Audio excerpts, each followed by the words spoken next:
So as usual, we've had some technical difficulties, but we're gonna press on, and I'm gonna try to be fairly quick with the first part of this talk because I actually want to get to what's coming up, which is I think the more exciting part. So I've been asked to talk about anthropology and public health and community engaged research because I have um, all of that training, right? And I also am the anthropology coordinator end of the dual degree program in anthropology and public health here at the University of Alabama. So yeah, so I call myself a two-headed monster, but I guess I'm really a three-headed monster because my undergraduate degree is in physical therapy and I have the degree in public health, and then I have the PhD in anthropology.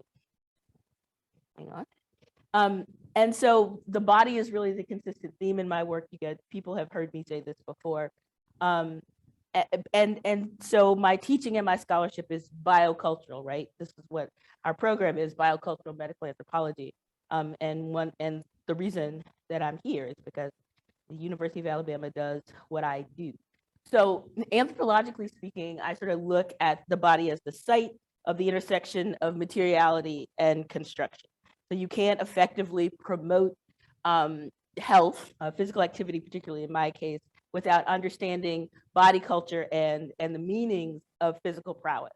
And so from the public health side, I'm interested in sort of the social ecology of health. So then how those contexts, physical, social, political, sort of influence health behavior, because contrary to the model that's sort of extant in our culture, where we think of the individual as sort of shaping the world, and that being sort of the primary mover of things, a social ecology perspective looks at the interaction between individuals and their environment and considers that the environment shapes their behavior. And then, if you kind of want to get biological with the thing, also shapes their biology in critical ways. So that's where my sort of training comes from. I try to combine theory and application, which for some people is a weird thing, but for me actually feels pretty normal, right? Because theory for me is a good way to think, and I try to persuade my students that theory is good to think with, right?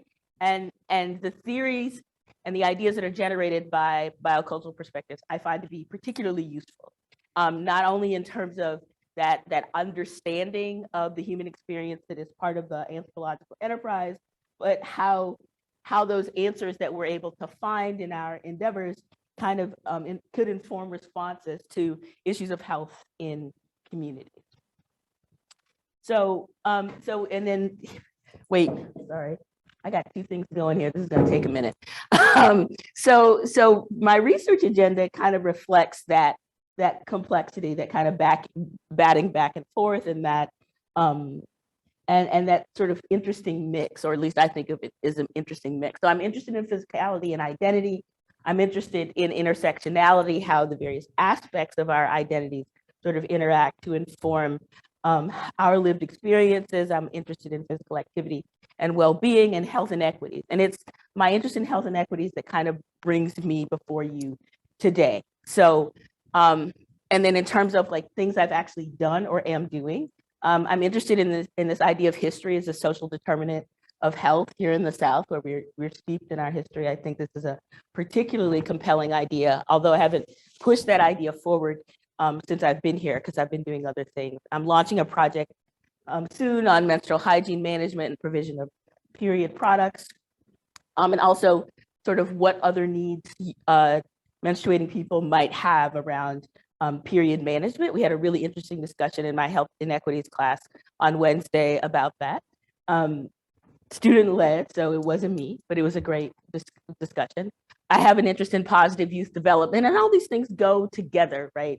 With this whole idea of physicality and identity and health and context, because I'm working on a project with faculty in dance and vocal performance, along with Courtney Helfrecht here in our department, to put together a program that looks at how well-being might be enhanced in young people by training in dance and vocal performance.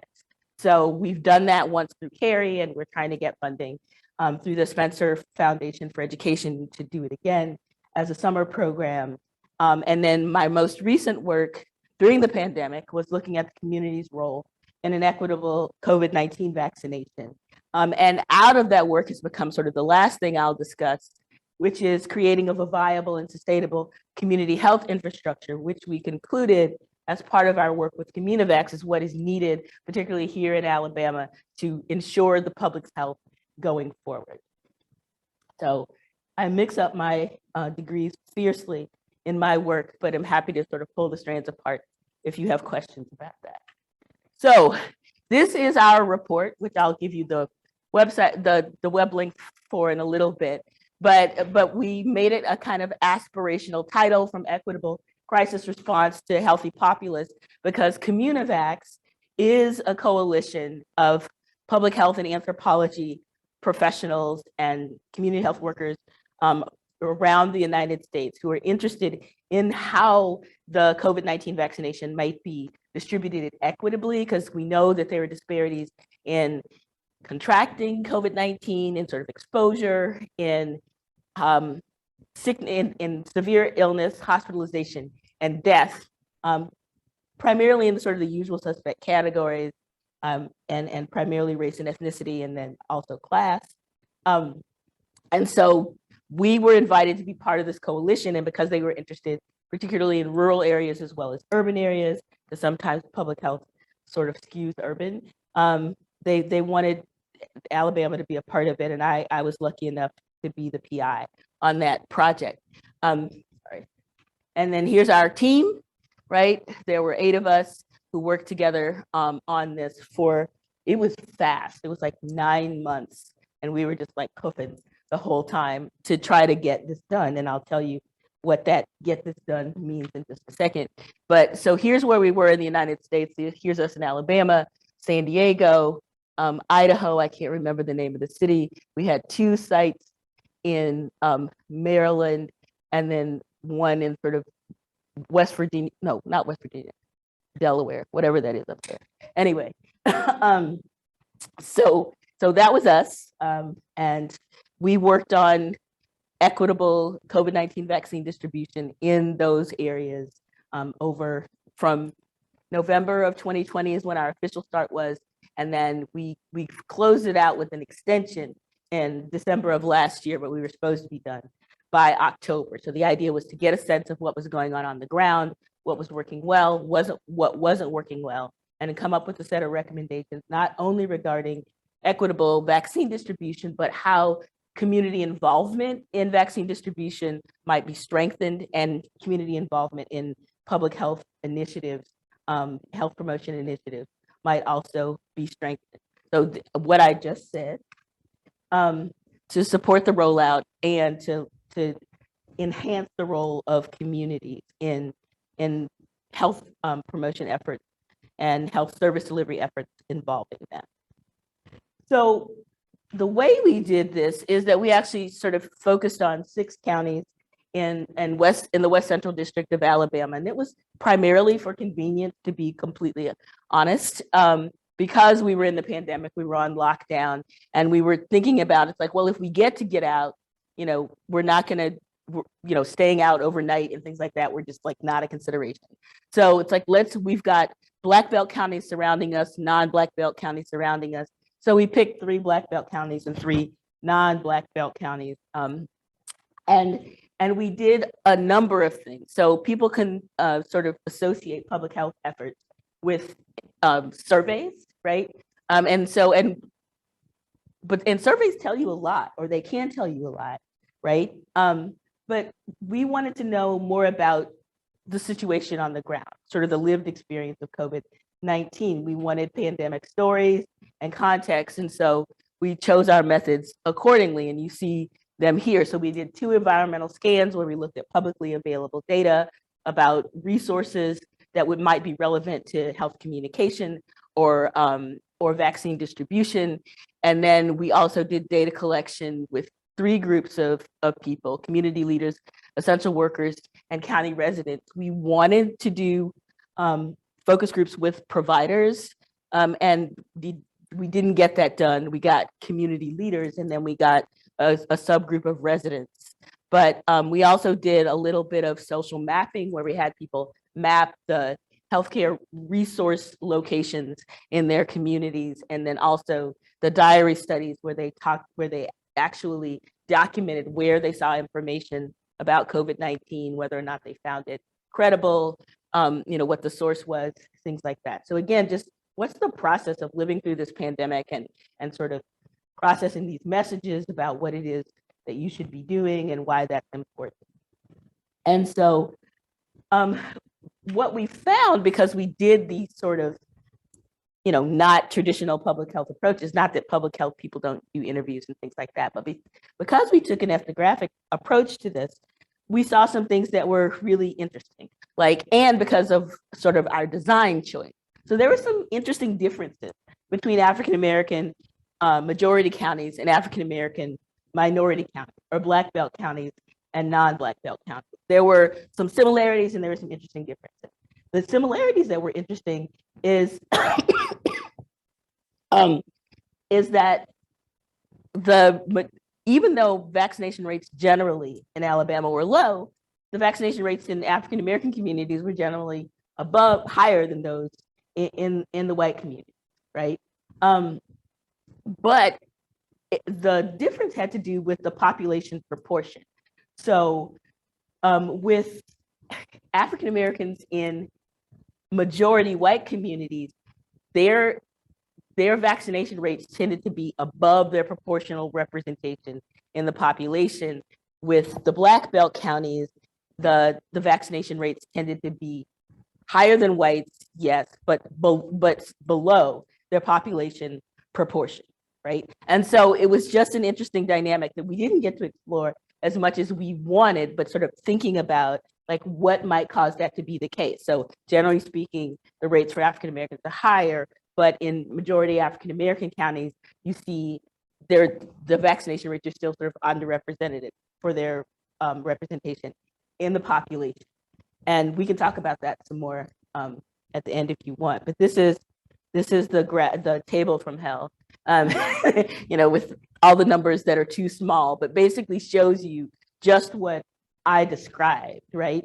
And it helped us to kind of look at the pandemic and how it was unfolding on a local level. So this is Greene County, one of the counties that we looked at, and the vaccination rate was actually pretty high. This is as of December of last year. It was 50.2%, so that's better than the state at that time, but it's still not high enough for herd immunity. But what the story that's told is that vaccination rate for African Americans has kind of eked up in Greene County in a way that actually the white vaccination rate hasn't sort of as climbed as steadily, right? And then you look at looking at the differences in the population distribution as I talked about.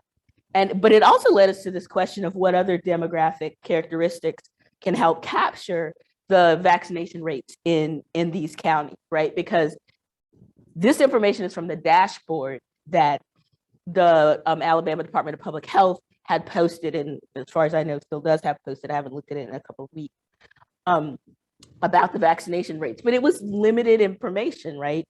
You couldn't get vaccination rates by race and gender on a county level. You could ask for those, but there was a delay. But that was the kind of stuff that you couldn't track, right? Our interviews and other data collection methods told us that there was that age made a significant difference in the rates of vaccination. You won't be surprised about that. But since race seemed to make a difference in sort of the overall rates, we wanted to look at that breakdown, right? One of the take-home messages for both the slow rise in vaccination rates and what appeared to be the differences in age that I'm going to show you in the next slide was that the numbers are still coming up, but our biggest gain was really in the initial rollout in the early months of 2021. And we've got work to do, right?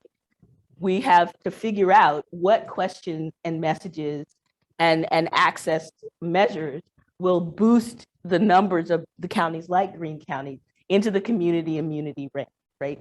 I don't know that the Alabama Department of Public Health is actually asking those questions. In our experience, they were kind of like, okay, this is what we've got, this is what people want, and we're okay with it. And that was one of the insights, and also one of the disappointments of Communivax, is to see where the state kind of fell off in its effort to get communities vaccinated. So here's the age data that I told you about, right? And so what you see is, again, this is for Greene County, and my statement about the biggest gain came early on, because the 50 to 64-year-olds, and I didn't put up the 65 plus, and their numbers were in the 90% last December. We got the biggest push with younger ages and early on, right? And after that, it sort of became a trickle. And the 18 to 24-year-olds are really our challenge. The other piece that I don't have up here on the slide is that the rates are higher for women than men in Greene County. Again, December, it was 61.3% vaccinated women versus 55.4% vaccinated men. So, but like I said, consistent with our interviews, that younger men were not getting vaccinated and younger people were not getting vaccinated. We got not only those numbers from the dashboard, but we got kind of the story behind those numbers. So that's the sort of the plus that anthropological approaches added to this, right? So one of the things that we investigated, or that we talked about in our reports from Communivax, was vaccine hesitancy, and that ethnographic look allowed us to say more about what that was, right? Not just categorized by the usual suspects, but looking at that real deficit in vaccination rates among younger people, and trying to figure out why that was happening, right? And it actually, that hesitancy is not like sort of one song or one story. The Tuskegee syphilis study got a lot of play in the news media, and sort of a lot of talking up in terms of barriers for African Americans. But it's actually a more complicated story than that. So hesitancy is fed by misinformation and limited access to care. So if you think about the 18 to 24-year age group, this is the age group that's less likely, right, to have access to health insurance, either through their jobs or at all, right? And to not have a relationship with a regular physician. So because the other thing we found out was that a good relationship with a healthcare provider who could answer your questions and give you good information was one of the things that led people to be vaccinated. So if you don't have access to care, if you don't have a relationship to a provider, and the only people you're talking to about this is primarily your peers who get their information, from Instagram and TikTok, then you've got kind of a gulf, right, of facts, or your older relatives who really did beat the drum to try to get their younger relatives vaccinated. But I mean, who listens to old people? What do they know, right? And so, especially if they're just like preaching at you to like do something that you don't want to do. And they had real concerns, because they didn't know very much about the vaccine. There was a real perception that the vaccine was as dangerous as COVID, right? They weren't getting those messages from the CDC about, how COVID was actually way more likely to kill you. And in fact, that had been demonstrated, and that the vaccine had been well tested, because the information that they got was that, they came out with this in 5 minutes, you can't trust it, right? Why do I need to get it? So they heard the messages earlier on about older people being more vulnerable, and they're like, I'm not old. Why do I need to get that, right? I'm not sick. I haven't been sick. So it hadn't happened to you.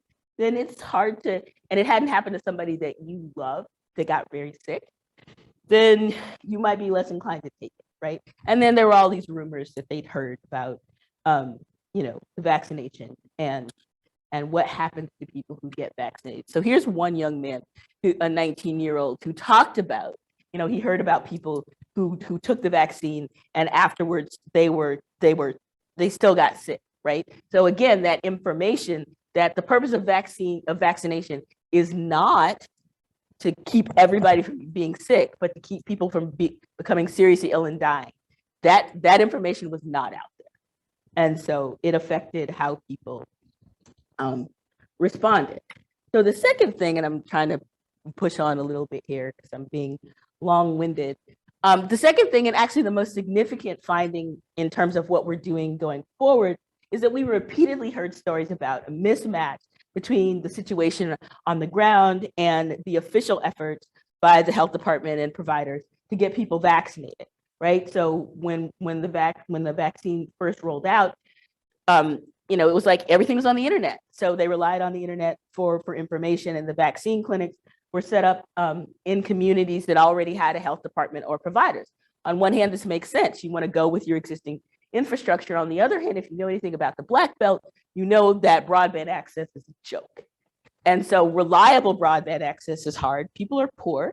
A lot of folks didn't have access to the internet. And in terms of older folks who are supposed to get vaccinated first, a lot of them were not internet savvy. They couldn't navigate the website for the ADPH, and they couldn't figure out what they needed to do. So they ended up relying on their relatives and friends who were younger who knew how to navigate. Well, if you didn't have anybody to help you, then you got stuck. Or one of the members of our advisory board, who's a retired Marine officer and lives in Huntsville, was actually calling for his aunt in Sumter County to try to get her an appointment to get vaccinated. And he's like, I spent 2 days on the phone. And this was in the early days trying to get, her vaccinated. So there were a couple of messages that were sort of conveyed by this inaccessibility. One, this isn't for us, right? This is not, we're not supposed to have this because obviously it's so hard to get it, right? And then people saw stuff like, here's a community with a health department, right? And they've got a vaccine clinic set up, but an hour away in a community with no health department, you can't get vaccinated. Now, all of us might say, okay, well, just get in your car and drive. Transportation, another big problem in the Back Belt. Everybody doesn't have access to a car and can't get to the clinic. And so again, that sort of default to using the existing infrastructure and assuming that everybody can get to it really reflects a lack of what we call a public health ground game. They didn't know what was happening so they would strategically place the clinics in areas that were sort of convenient and that made sense, but they didn't have any sense of what the terrain was for vaccination. And so a lot of folks got missed until people started jumping up and down and screaming and hollering in these communities to say, hey, what about us? And they were putting things on the internet when they're like, if you want these people to come out and get vaccinated, you got to put bulletins in the churches, you got to put flyers on the bulletin boards, and you got to set up a clinic so that they can come without an appointment, right? And so this finally got conveyed, but in the early days of the vaccine rollout, it was kind of a nightmare.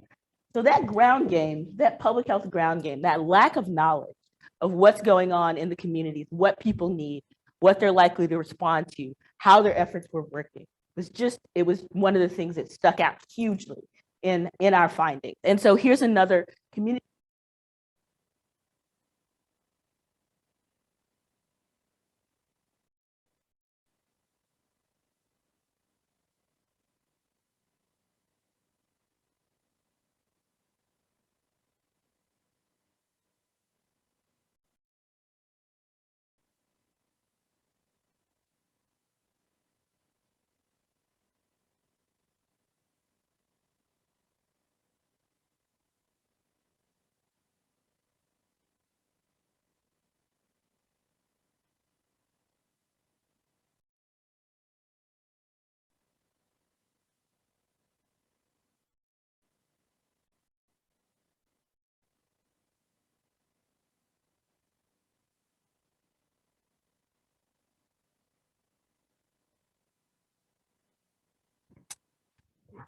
Okay. Guys, can you hear me now? Is it better? Okay. That's okay. This is how it goes. Okay, so our third finding I'm going to spend less time on because again, I want to get to what we're doing next.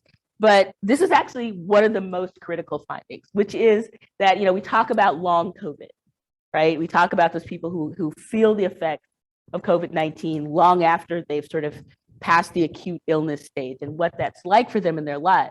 And we argued in our report that the educational deficits in rural communities that are experienced by the kids is another form of long COVID, because we're already talking about communities and school districts that were operating at significant disadvantage, right?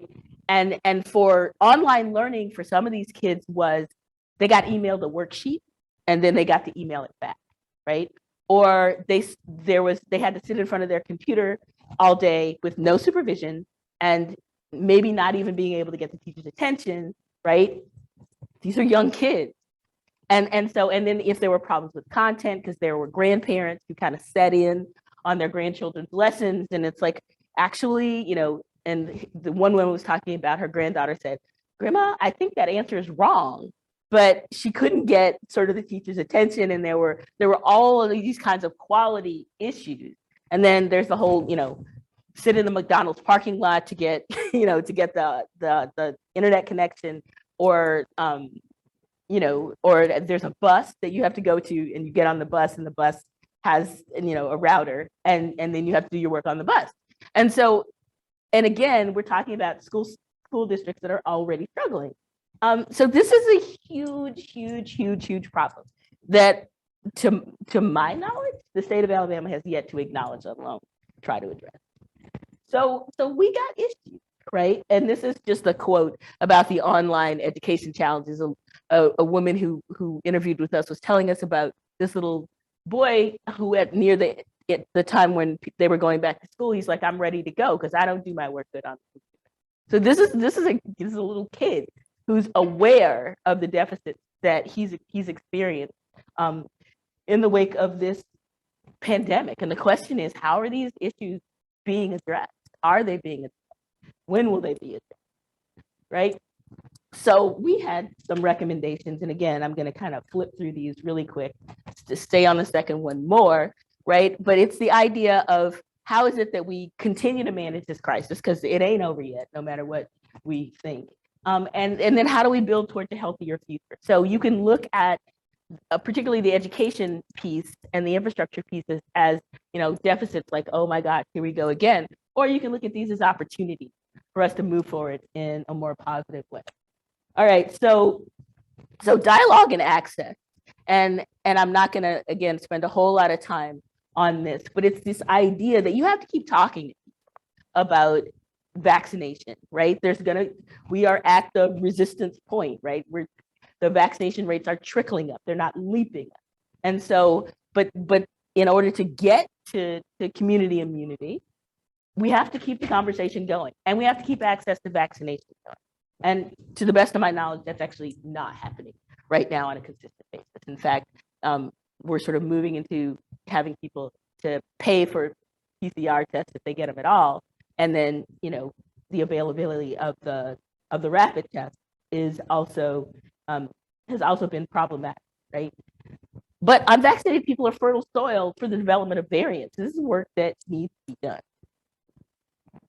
Secondly, investing in the community level public health infrastructure. And this is what we're going to be doing in the second part of the project. So, and sort of the overall goal is to decrease the mismatch between the situation on the ground and how public health attempts to do its work, right? So we got to get that two-way communication going, but we also need to get foot soldiers, people on the ground who are helping with that service delivery, with that communication, with taking it back to the providers, what the situation is, what the community needs, right?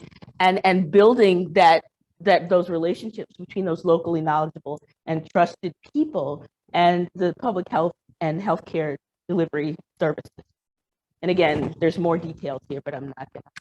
All right. And then finally, I'm gonna spend the least time on this one, which is probably the most important. So directing resources, and this is really actually a state job. This can't be done at a local level. The state needs to commit to directing resources to education and training that empowers communities. In other words, they need to actually sit down and have a conversation with these communities about what is needed in education. We took a huge amount of our CARES Act money and used it to build prisons in the state of Alabama. That's what we did, right? And this deficit is staring us in the face. And if we're talking about having people understand why they need to do things like get vaccinated and observe pandemic precautions. What we're talking about is science education. Prison? Really? So there's a job if somebody wants one. So this is our report. Hang on, I get behind. This is our report. The link to it, it's in the, it'll be recorded and you can copy it. And if you want to read the report, you can read it. So this is the final national report. There's one other national report, and then a whole bunch of local reports about what happens on the ground in local communities. And it's actually pretty interesting reading. There's not only sort of hard data in there, but there's really good insight into what communities did successfully and what they did less successfully to try to combat this pandemic. And it's on the basis of these local reports that we developed, the coalition developed CommuniHealth, which is the next step in the project. And the three centers, it was Alabama, San Diego, and Maryland, Baltimore County that got selected for community health, and we got to sort of pick what we wanted to do, and we picked number 2, building our ground game. So we have community health workers in Alabama, and in the context of the pandemic, community level organization and mobilization was actually associated with higher rates of vaccination. I mean, you see, the anecdotal reports like the Paloma Project, but you also, if you look at the numbers, where like in Utah, Alabama, I mean, they got a clinic down there because community activists wouldn't stop calling the ADPH and saying, we don't have a public health clinic, we have people who want to get vaccinated, what are you going to do? And because part of our work in CommuniVax, Alabama was actually mapping the distribution of sites delivering vaccination through the federal retail pharmacy program and showing them the huge gap that was in the Black Belt. I mean, we're talking about counties in the Black Belt that have maybe 1 or 2 sites that were administering vaccinations through the federal retail pharmacy program. It was kind of awesome. So that activism, that local organization and mobilization, which we were proud to take a little bit of a part in, was really vital to vaccination success in places like San Diego and in Idaho, and certainly contributed to the numbers that we got in Alabama, although on the whole, they weren't like great, right? We were still below 50% vaccinated as of the end of last year. And we have current efforts that utilize community health workers for things like peer support in substance use and birth support. So doulas would be a sort of a specialized example of community health workers. But those current efforts are of limited reach. So we have these little efforts that are being carried out by relatively small groups. I mean, there's Birthwell in Birmingham that does doula training, and places doulas or it has trained doulas all over the state. But we're still talking about a fairly circumscribed group and a model that's not really sustainable, right? So either the community health workers who are in the group have a much smaller reach. They can't get to a really large service area because they don't have the staff, right? And they don't have the resources. So there's an effort in the Black Belt actually going on now called Alabama Hope to build a community health workforce. And this is what inspired us in CommuniVax Alabama to try to take up this idea of building a community health worker workforce. Sorry. Oh, wait, you didn't get to see my cute picture of the community health workers on their bicycles, right? So what we're going to be doing, what we're doing now, is we have sort of 2 goals, right? So we want to do a community health worker focused community health infrastructure needs assessment. So we want to look at, who's using community health workers, how are they being used, how are they being trained, are there political organizations that would sort of advocate for this, or political leaders that would advocate for this. So we want to get a sense of where we are in Alabama. And then secondly, we want to ask about their interest, once we get a sense of what they're doing, in a coalition that would actually try to move this work forward, right? Get their commitments as members of the coalition, decide what our aim is, and then plan our next steps for what we're going to do to sort of move this ball forward to bring that level of community health worker availability and function and sustainability to Alabama. So it's making community health workers a viable, trusted, respected, paid workforce in the state, because we think that that's going to have the ultimate effect of benefiting the health of the population. And I could give you examples when we have time for questions.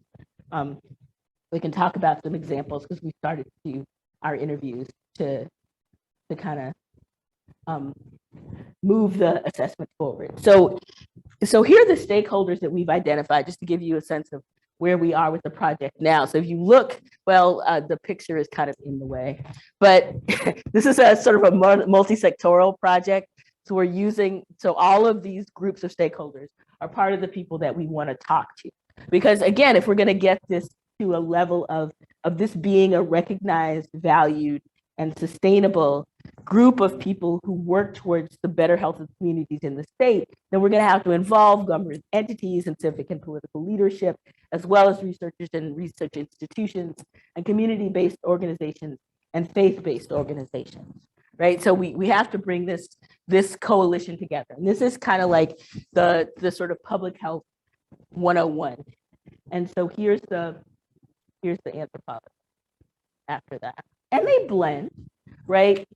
So this is an assessment for disaster prevention planning that's developed and is available through the Centers for Disease Control. And again, I apologize, you can't read this, but basically what we're doing with the first part of our interviews is actually getting people to give us kind of the story of, say, health and well-being, because that's what this one is about, in their community. So we have health and well-being sort of defined, and what it involved, and then a description of a community that's operating at low capacity with regard to their health and well-being, and a community that's operating at high capacity. And what we want them to do is sort of tell us the story of their community's operation. I mean, we could capture this in a survey, but there's some nuance that we would miss. There's insight that we would miss. There's particular informal and formal actors that we would miss. So we're kind of taking a narrative approach to this. And then we're using this to be able to, once we convene the coalition, if we get people who are interested, to say, this is what we found out. How does this jive with your understanding? Would you want to go forward with us? And what should we do?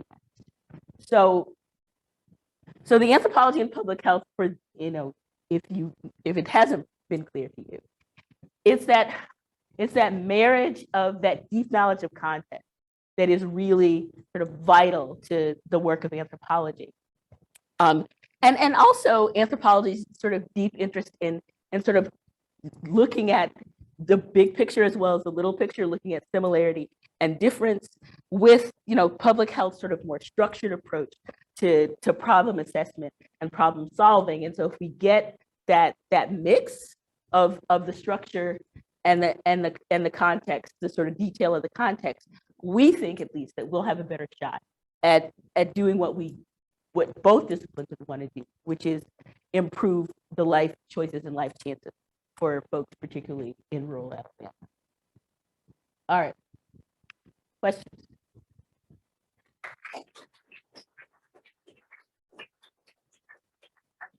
Yes. Here, I give it to you. So have you taken a look at any literature on community asset mapping in rural communities and see how that dovetails with the healthcare infrastructure initiatives you're looking at? So asset mapping is one of the frameworks that I am familiar with, but I mean, certainly we could probably adapt some of those asset mapping frameworks to what we're doing, especially when we get to the sort of coalition building point. And if you have anything you want to share, I'd be happy to take it. Okay. Yes, Larry. Okay, that's fine. Sonia.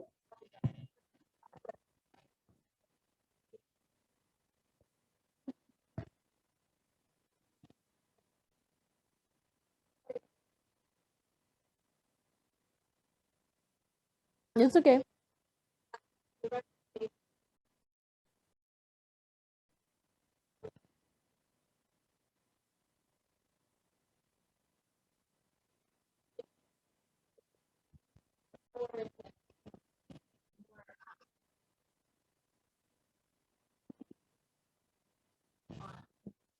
Hmm.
Right. So we can always improve, right? And it's always a good idea to take your findings back to the community and ask, did we get it right? Are we representing you accurately, right? And we did actually do some sharing out of our findings with the communities that we worked in and got a fairly, well, actually uniformly positive reception to the information. I can't swear that they read the report from cover to cover, which is part of the reason for doing the data sharing. And like I said, there's certainly places that we can all improve.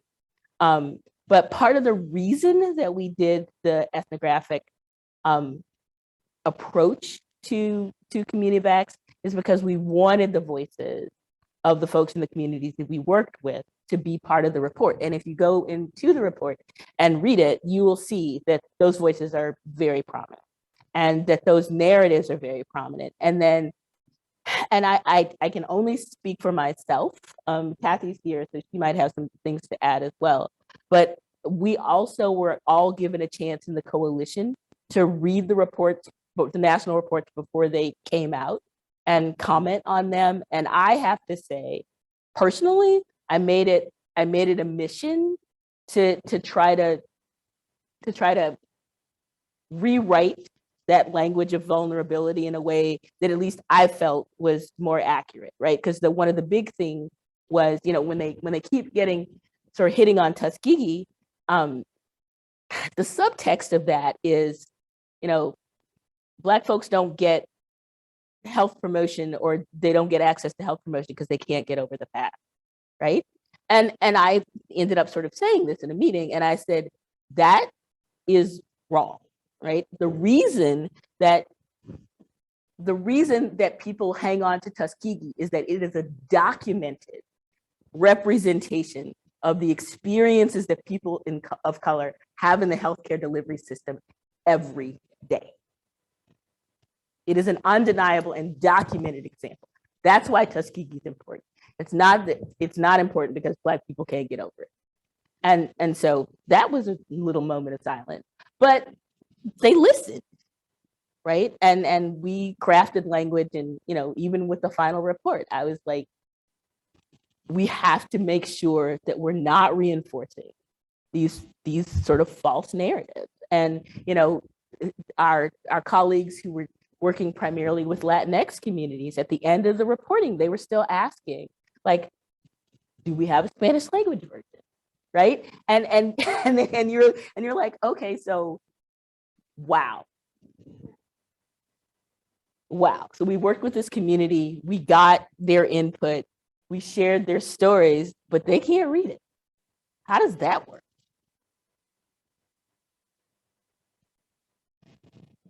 So we tried. Like I said, I'm sure that there are many ways that we can do better. Kathy, did you have something to add? You said it beautifully, Stephanie. I agree fully and don't have anything pertinent Are you to add. talking? Yes. Can you hear me now? I think you're talking, but we can't hear you, and I'm not sure what to do about that. Can you hear me now? Okay, try it again. Can you hear me now? Nope, still not working.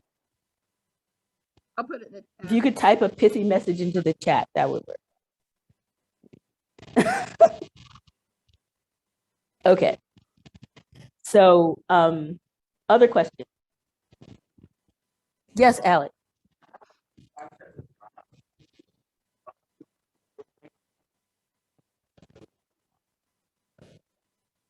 Mm-hmm.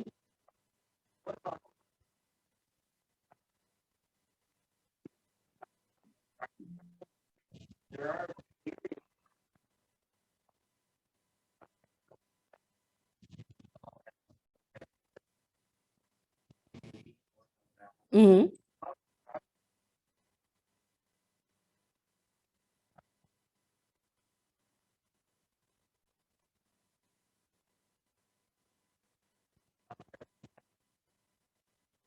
So these are very good questions, Alex. And I have to say, this is a shortcoming of the project.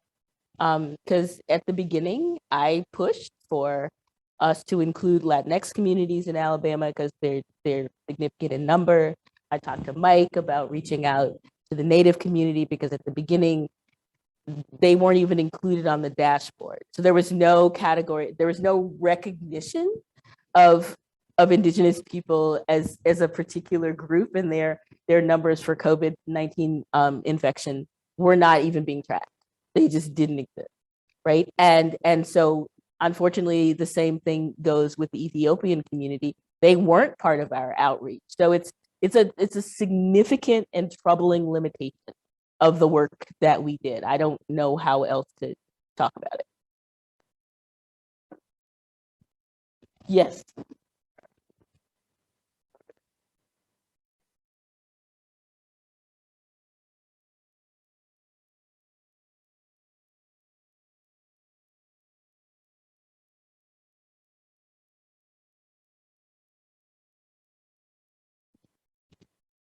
I'm not sure I understand what you mean.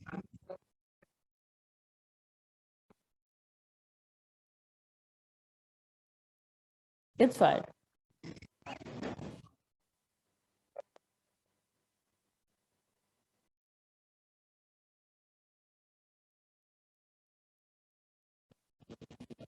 Great.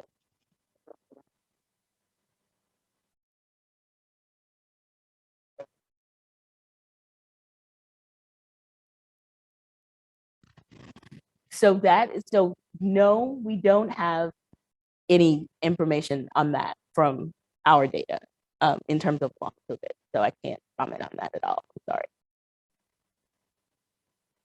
Sure.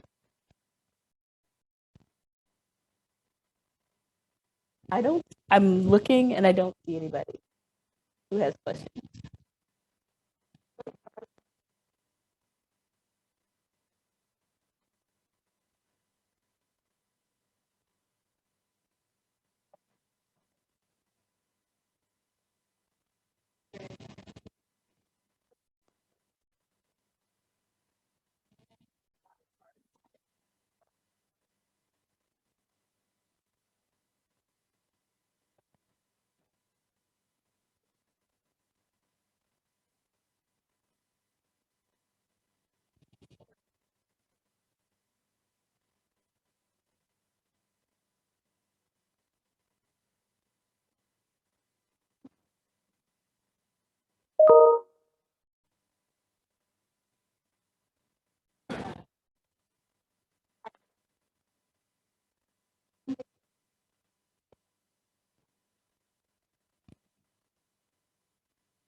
So community health workers are part of that sort of organic caring in the sort of best sense of the model.